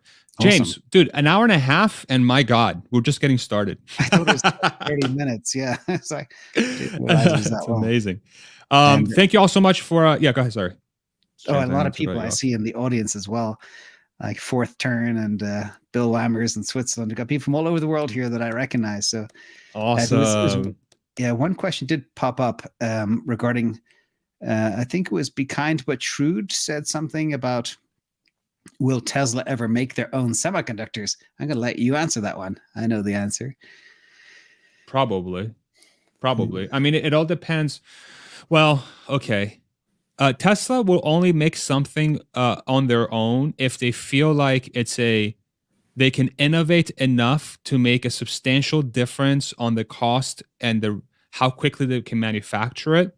But if somebody were to come around that is just as good as Tesla would be, or even 95% as good as Tesla would be, I think Tesla would very much be open to outsourcing that to that party, unless they think it becomes a gigantic core IP to the business, like the battery or like the drivetrain. Outside of that, I think they would outsource. How do you think about it? Yeah, well, I know that they have the NVIDIA supercomputer, but then they're building their own dojo, and they specify the chips for that. Do you know who's making those chips? I think they are. That's what I thought too. Yeah. Correct us in the comment if we're wrong. Yeah, so the answer to Be Kind But Shrewd is they're already making their own chips, because during the supply crunch of C19, they were forced to code their own chips to work around it, if I'm not mistaken.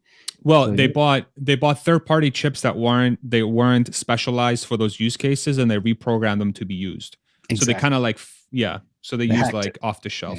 Yeah, they hacked it basically. Beautiful. Exactly. All right, let's go ahead. Oh, I'm just reading the questions in the chat here. Yeah, so producer Wife's going to bring them up here for us on the screen right on the bottom. She's going to start tagging them, and then we'll open them up. There you go. She does everything, man. She's a rock star. Let's give a round of applause to producer Wife. Let's drop her some clap emojis in the chat for her amazing work. My goodness, what the best wife ever. Look at that. Give yourself a round of applause too, babe. From Hadouken, question. Community member. That's why he's got the badge. Thank you so much for your support, Hadouken. You're the bomb. Hadouken. I love that avatar. In terms of the bot, how can Optimus be different than other robots that have been built by Honda, Toyota, Boston Dynamics, and their applications? How do you think about this, James? Oh, it's just look at how they do everything with absolute ruthless effectiveness and efficiency. I remember I worked for a German PhD a long time ago in Switzerland, and she said everything we do is A quadrat, is what she said, is like E squared. Always, when you apply yourself, be very effective, be very efficient. And I think I've never seen it done before properly at a company until Elon Musk. So when you look at Boston Dynamics, they've been building bots for 30 years, and they've gotten somewhere. But I would shudder to think the amount of OPEX, CapEx they've spent getting to that level. But again, when you look at AI Day, Robot Day, whatever it was, and you listen to carefully how they're looking at every joint, the load in every joint, the movements, the fingers. They are building this not for functionality, but to achieve 80% of use cases with absolute scale. That's what makes them different. You got it. Nailed it. Yeah, and the scaling thing, I think, can't be overstated, because the Boston Dynamics, again, Boston Dynamics, Honda, Toyota, those robotics teams are world-class, amazing engineers. Props to them. They've done incredible work. But scaling and usefulness are very different than extremely advanced pieces of tech. And I would argue with that, and not that they're not great. I mean, it's phenomenal. We needed that work to advance robotics to where it is now. But now we got to do the not sexy work, which is scaling. Scaling has never been sexy. Supply chains aren't sexy, but it's what makes the world go around, you know?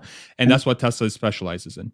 And it's funny because that whole scale thing, even, I can't remember, the CEO of Daimler-Benz Trucking said, there's no way the semi can work. It's not physically possible.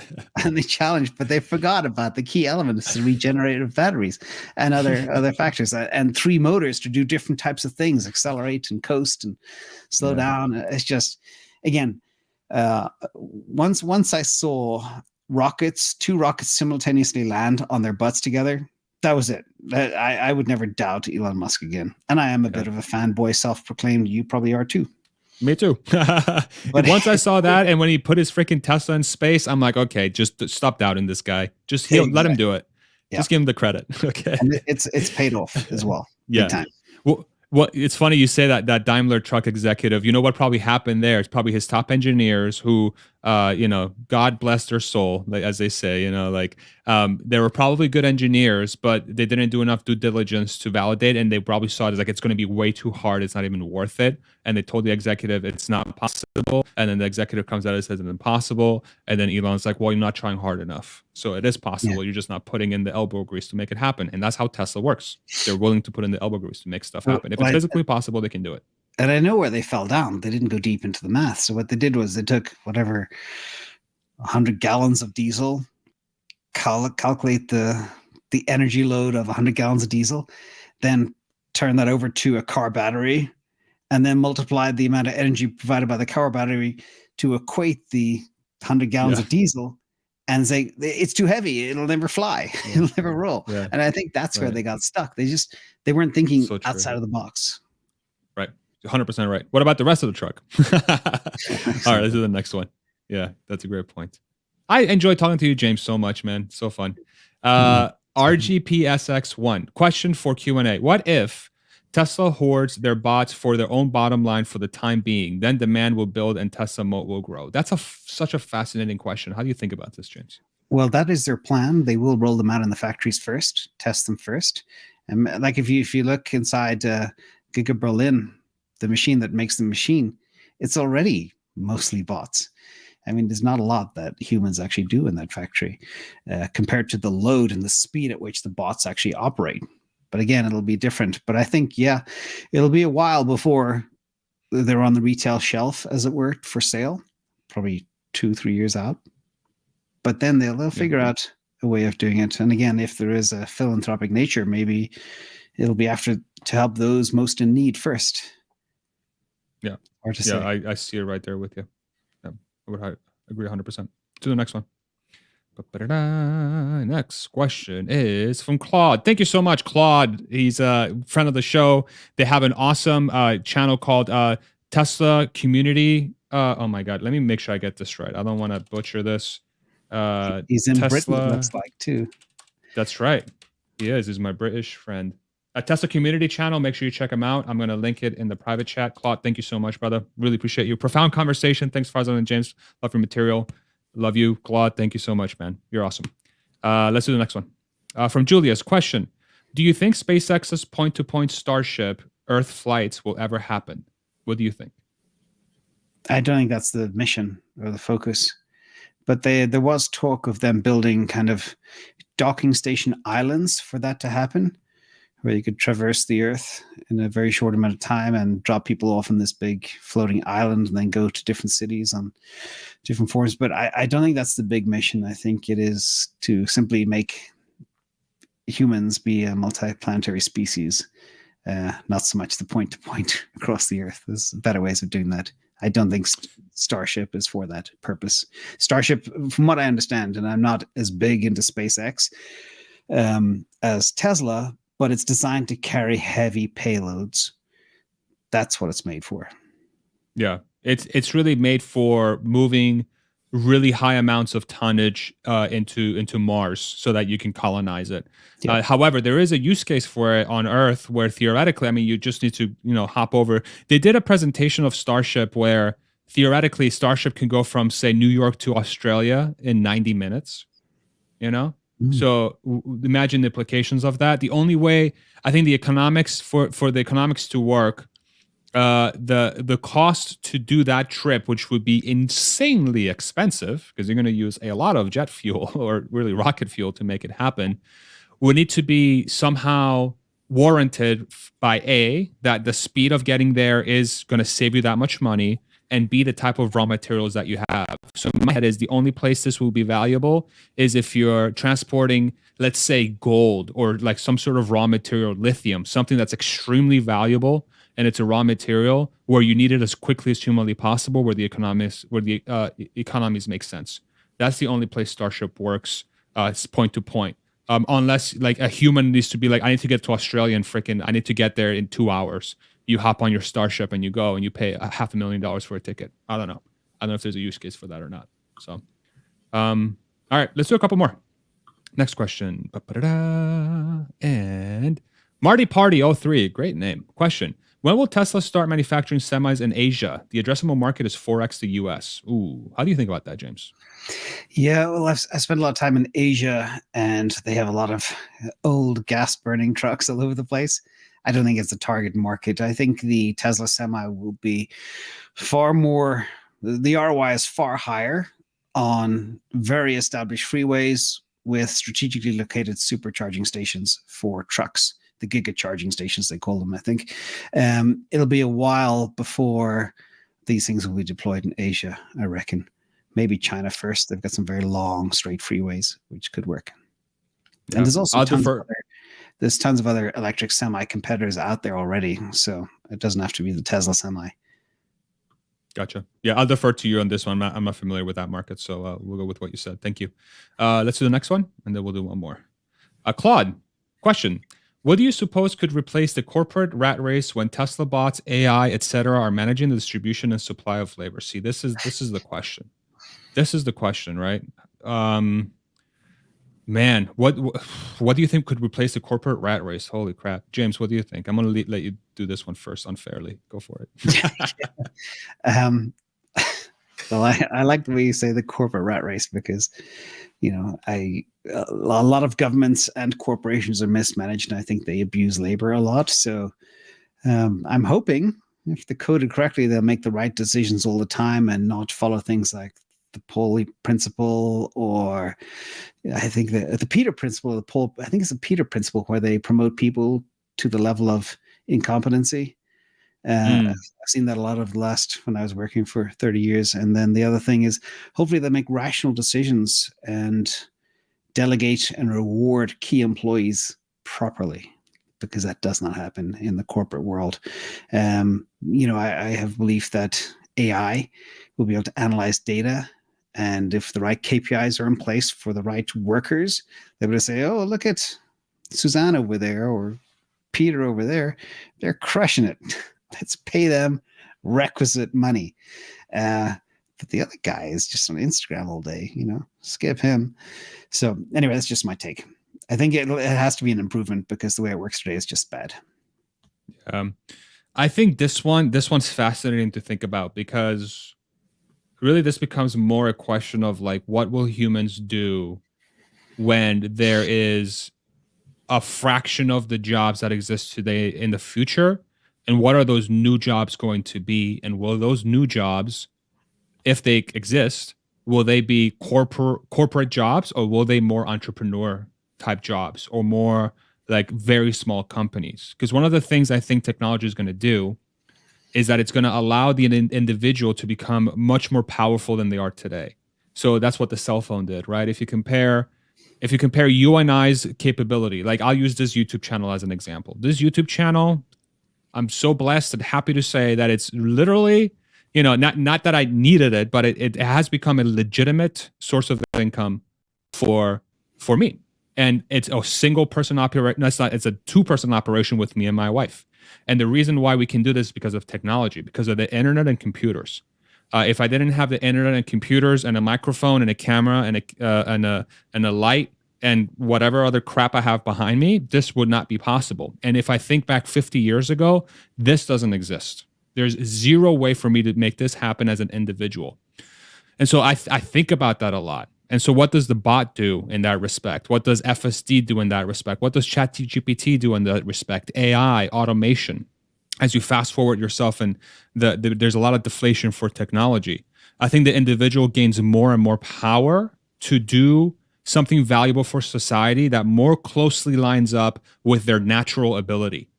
And I think ultimately that's what creates true value in the world, because you have a person who's truly passionate about what they do, and the technology and software, AI, robotics, and everything are maximizing that person's maximum potential.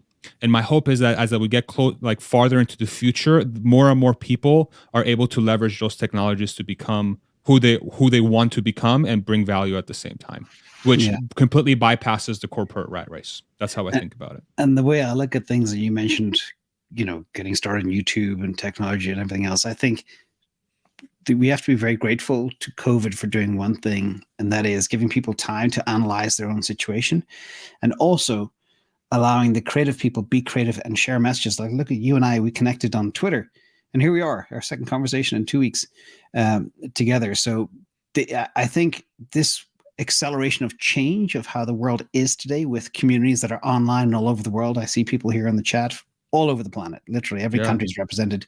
And that is stunning. And that is exciting too. So for those out there looking for a career path, outthink the AI, outthink the robot. So do things that are creative that they cannot do. That is key for your future. 100%. That's fantastic. That's great advice, and yeah, I couldn't agree more. Let's do one more. Claude, that was such a good question, bro. Claude's the man. Omar, last question. Do you think Tesla can do a hoverboard powered by SpaceX with the technology they have now? That would be such a pet project. What do you think, James? Yeah, I used to study a lot of physics, but I'm out of my depth right now with all the pace of change that's happening. But I do believe there is a way of inverting the magnetism of the Earth to make hoverboard technology work. I don't know if the technology is there yet, but I think we're probably not too far away. The question is, how do you create that magnetic or reverse magnetic field to be able to elevate weight like a body? You probably need an insanely powerful magnet. Yeah. Like a ridiculously powerful magnet. And I feel like the size of a magnet usually is like directly proportional to the size, right? The power and size. Yeah. You might need like the magnet the size of the Empire State Building to hoverboard it. Who knows? But who knows? Anything's possible. We'll see. If they can figure it out, you put another check mark on Elon Musk's name. Can retrieve rockets, shoots Teslas into space, hoverboard. What else do you need? Crazy. James, thank you so much, man. What a freaking conversation. Now we're 45. I think we did about the same on your channel. Feel like we can go for another 10 hours if we really wanted to. Please make sure you check out his channel, InvestAnswers on YouTube. Producer Wife, if you can throw it up one more time for us, that would be awesome. Hit the like button if you're enjoying the stream. Thank you so much for joining us. James, any last words, any farewell words before we shut the sucker down? Thank you for the opportunity. Thank you for allowing us to play with some numbers. I know they're near and dear to your heart, and me too. And it'd be fun to do this again with some other big brains. Maybe bring Warren onto your channel or Gary Black and play with some numbers with those guys. I can tweak up a model that you can share with them so they can be prepared and plug in their numbers. But I just think the big takeaway I think for the audience is this is, between this and Bitcoin, they're the two asymmetric bets of our lives. And I know you have a little bit of Bitcoin yourself for us that, or you're all in on Tesla, but just remember, it is an exciting time to be alive. Just be in the right places at the right time, and don't listen to what those analysts say on CNBC because they're so lost. I think that's the big message here. Thanks, man. Really appreciate you. Again, all this conversation was just two guys sitting down. Make sure you do your own diligence. If you're ever going to invest your own money, please don't listen to us. Just use it as a data point. But definitely, don't take our advice. Do your own diligence. Really appreciate you guys coming on. All right, we're gonna try something new today for the first time, James. We have an outro video, so we're gonna play the outro video, and then you and I will be in backstage once we go offline. So we'll see how this goes. Thank you, everybody, so much. Thank you, James. Thank you, everybody, for tuning in. Thank you, mods, for the excellent work you always do. Thank you, everybody watching, all the new viewers and existing viewers that we've had, community members. And last but not least, Producer Wife, thank you so much. As always, baby. Love you. Great job. And we'll see you in the next one. Take it easy, everybody. Bye-bye.